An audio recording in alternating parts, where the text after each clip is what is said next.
So as a continuation of section 5.1, we're going to look at limits of sequences, the limit of a sequence. And if you want to follow along with what's in the book, this is starting on page 431. We're going to start by looking at a few specific sequences. The first, I'm going to get to the ones that they list on this page, but first I want to mention the harmonic sequence. It has a really simple form that lets us kind of investigate or get ready to define the limit. And the harmonic sequence is defined by the formula an equals 1 over n. So the nth term is the reciprocal of the integer n. For n starting, well, this would be for n equals 1. This would be 1 over 1. That's just 1.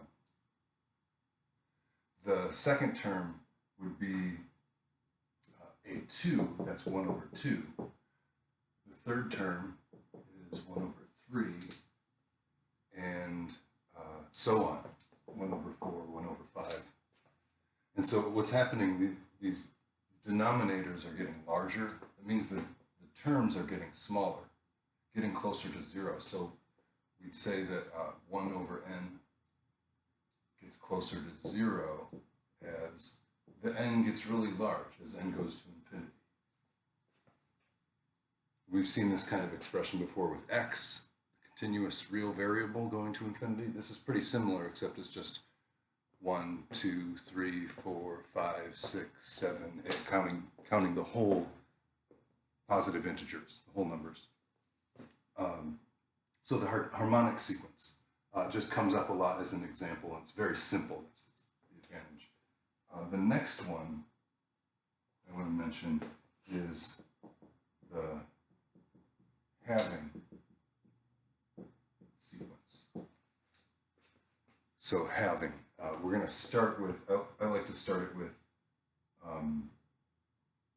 let's just start with the formula. An equals 1/2 to the n. So a1 is 1/2 to the first power, which is just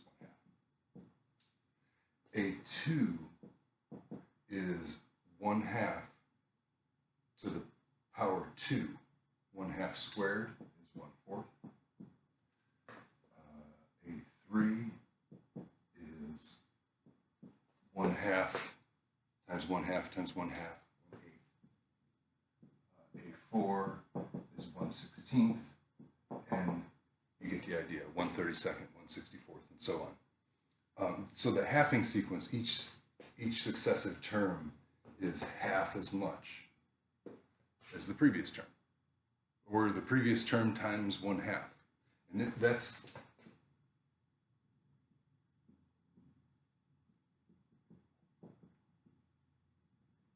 the property of a geometric sequence. So this is an example of a geometric sequence.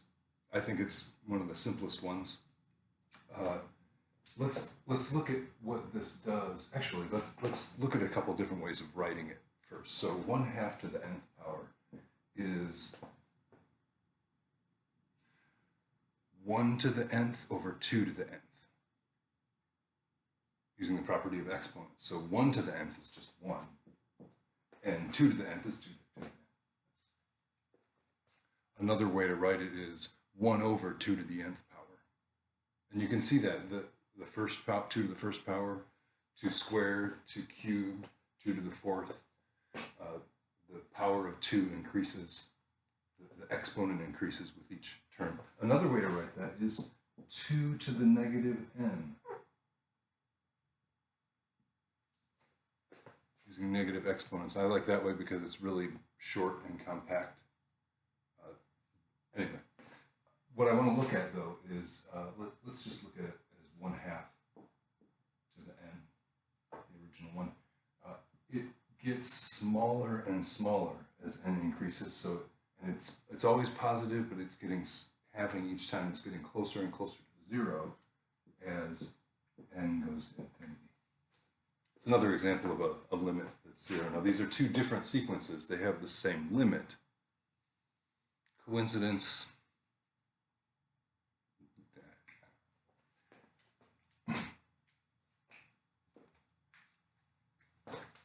Actually, most of the sequences that we're going to be interested in will have this property that they go to 0 as n goes to infinity. We're going to look at some now that don't, though.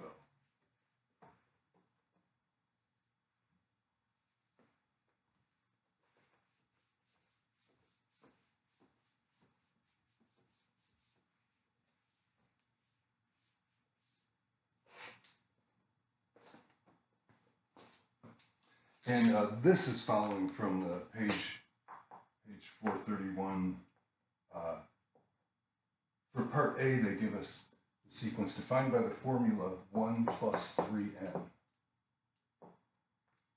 And n would range from 1 upward, the positive whole numbers. Now, as a set, though, this is for n equals 1, it's 1 plus 3. That's 4. And then for n equals 2, 3 times 2 is 6. 6 plus 1 is 7. Or 1 plus 6 is 7. 3, that's 3 times 3 is 9. 1 plus 9 is 10.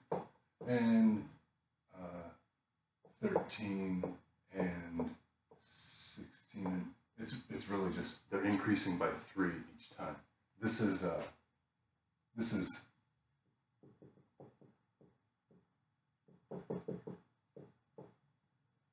I don't think it mentions it here, but that's an arithmetic sequence, and that's the kind of the defining property of an arithmetic sequence. The terms differ by a constant or a constant interval. And what we want to look at with this, though, is the trend for these numbers, and they're just getting bigger. 13, 16, 19, 22, etc. So 1 plus 3n goes to, well, they just keep going up. It goes to infinity as n goes to infinity. So it's similar to what we saw in those first two examples, except that it's not approaching a number. It's just growing without bound. The second one they give us is a sequence with the terms defined as 1 minus 1 half to the n. We kind of saw this part before, 1 half to the n. That's the halving function, the halving sequence. Let's look at a few of these. This is a little bit different, but for the first term, that's n equals 1. 1 half to the first is 1 half. And 1 minus 1 half is 1 half. Now for the second term, n equals 2. 1 half squared, that's a fourth. 1 minus a fourth, 4 fourths minus 1 fourth is 3 fourths. The next one, you can do the same thing. N is 3, so 1 half cubed, that's 1/8. 1 minus an eighth.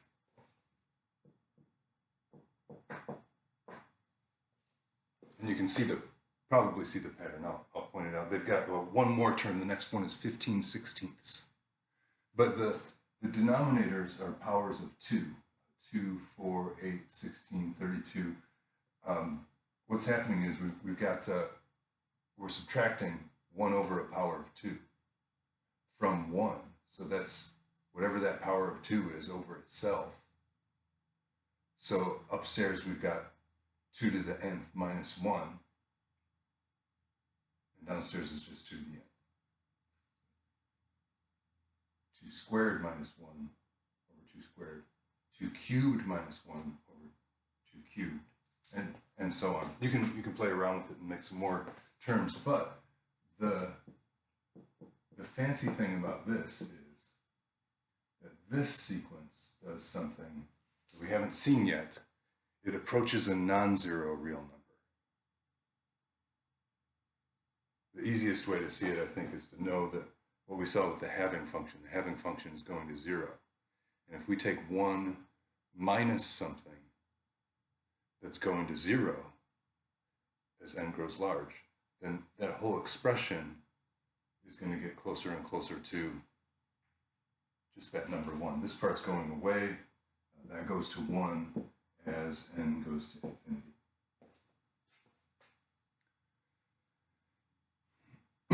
Now, part C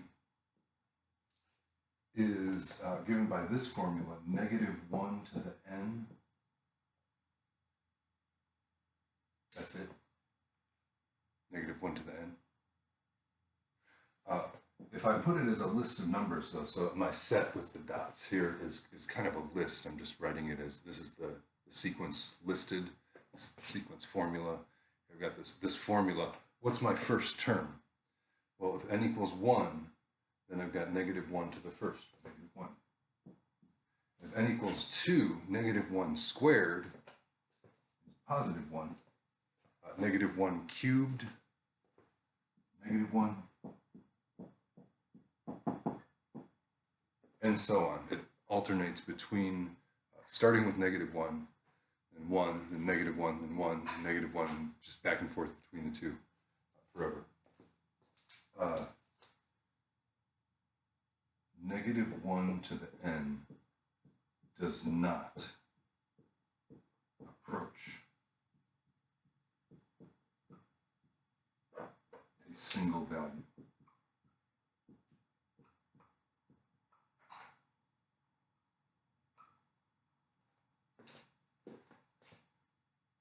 As n goes to infinity. It doesn't settle down.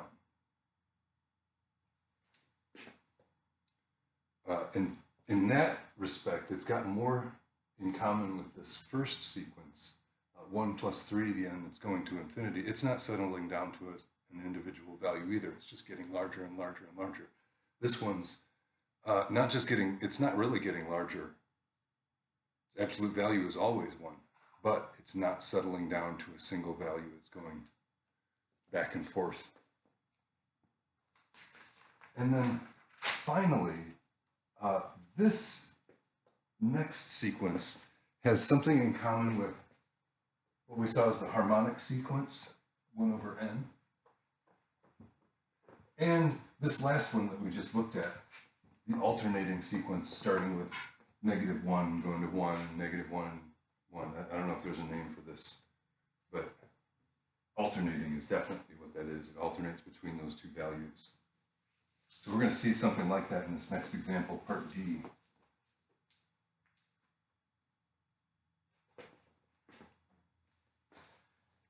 Which is given by the formula negative 1 to the n over n.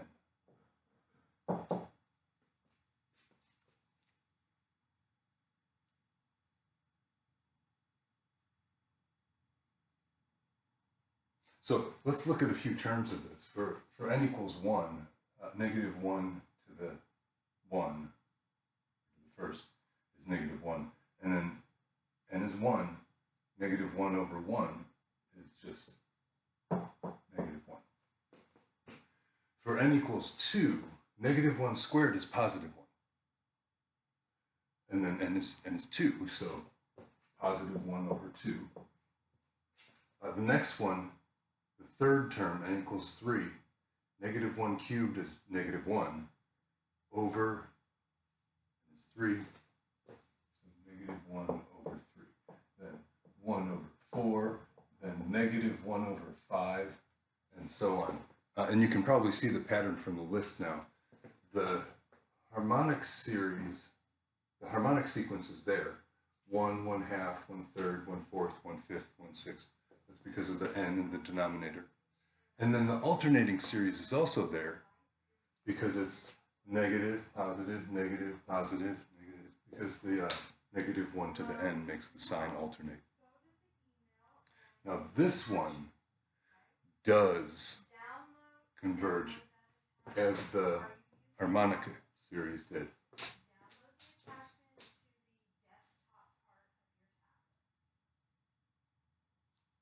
I'm just going to write this for now. Negative 1 to the n over n goes to, well, these numbers are getting smaller. They're not all positives, but it is going to 0 as n goes to infinity. And what we've seen here, oh, I have one more that I wanted to, it's not one of the A, B, C, D.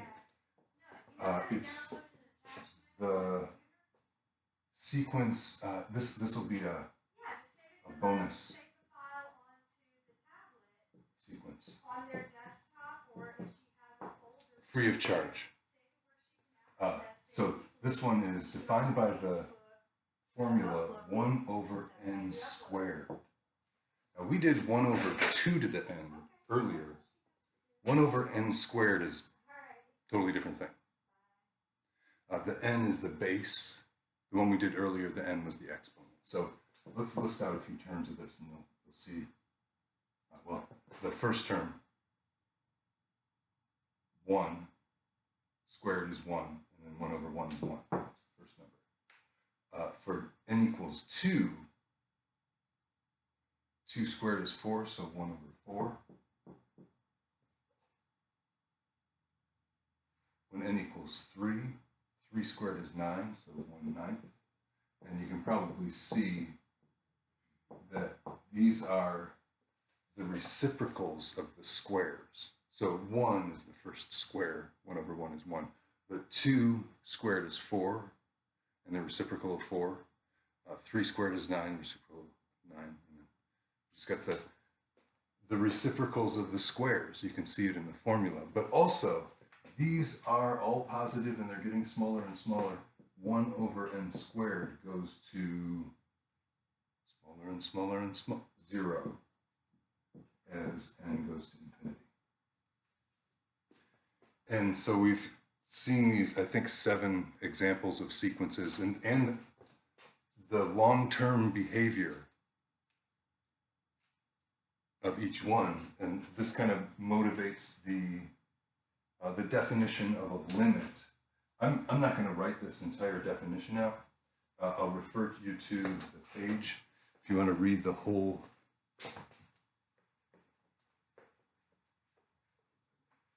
paragraph description of what a limit is. I'm going to relate it back to the limit that you already do know, which is the limit of a continuous or the limit of a real variable function. The definition is on page 432 in the gray box at the bottom, but we're going to use the symbol L as the limit as n goes to infinity of an. So limit of a sequence, but we're defining limit in the context not for an f of x, but for an a of n. And this is as n goes to infinity, much like the x goes to infinity. It's just that it doesn't pass through all the values. It only does the integer values. So if the limit exists,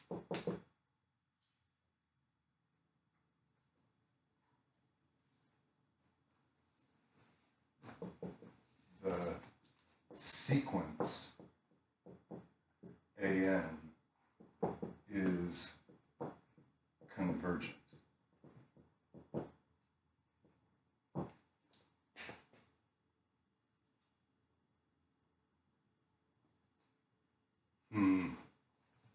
That's not quite right. What I need to have is L, let's see, the L needs to be finite for this term to apply convergent. If the limit does not exist, or is plus or minus infinity. If it's infinite or it doesn't exist, sequence an is divergent. And there's converges is the verb, or to converge, diverge, diverges. Divergent is the adjective. So of the examples we looked at already, 1 over n is convergent. If you look back in your notes, you'll see that goes to 0 as n goes to infinity. That means exactly this. The limit as n goes to infinity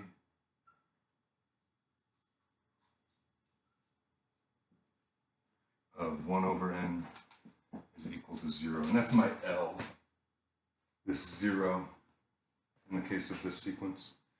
We also looked at 1 over 2 to the n is convergent. So that's one way to abbreviate convergent, because a lot of the problems I'm just answering is it divergent or convergent. You can say div or conv or some other abbreviation, but again, the limit as n goes to infinity of 1 over 2 to the n, also 0. The other functions that we looked at, part A was 1 plus 3n. That is divergent. And you can see that the limit as n goes to infinity of 1 plus 3n, the n just keeps getting larger and larger and larger, so the 3n gets larger and larger and larger. That limit is infinity, so it's considered divergent. The limit exists, but convergence means not only that the limit exists, but that it's finite. The limit's finite. We had a few other examples. Let me just put them up here in the new notation and the new terminology.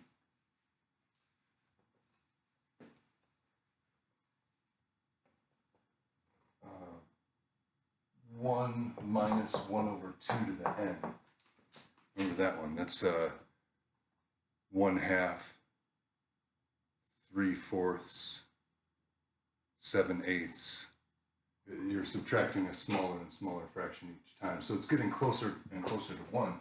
It's convergent, and the limit as n goes to infinity of 1 minus 1 over 2 to the n, or 1 minus 1/2 to the n, is 1.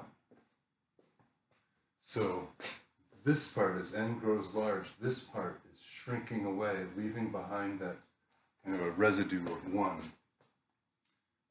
This one, -1 to the n, is divergent. Div.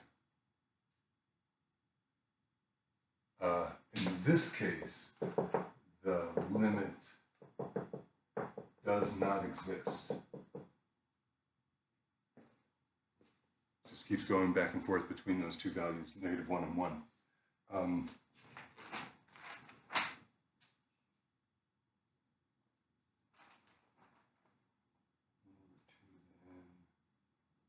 Oh yeah, when we looked at -1 to the n over n, these terms are alternating, just like this one, alternating positive and negative. Same signs as this one. But the denominator is growing on all of them. So these are alternately shrinking into 0, and it is convergent. The limit as n goes to infinity of -1 to the n over n is equal to 0. Again, just like the regular harmonic sequence, this is the alternating harmonic sequence. sequence, because it's the harmonic sequence 1 over n, except that the signs alternate, positive, negative. That's all of those. There was also 1 over n squared. That is also convergent. The limit as n goes to infinity of 1 over n squared is equal to, well, as the n's grow larger, the denominators grow larger, but the reciprocal grows smaller. The reciprocal of a large number is a small number, and the reciprocal of a larger number is a smaller number. And this is going to 0.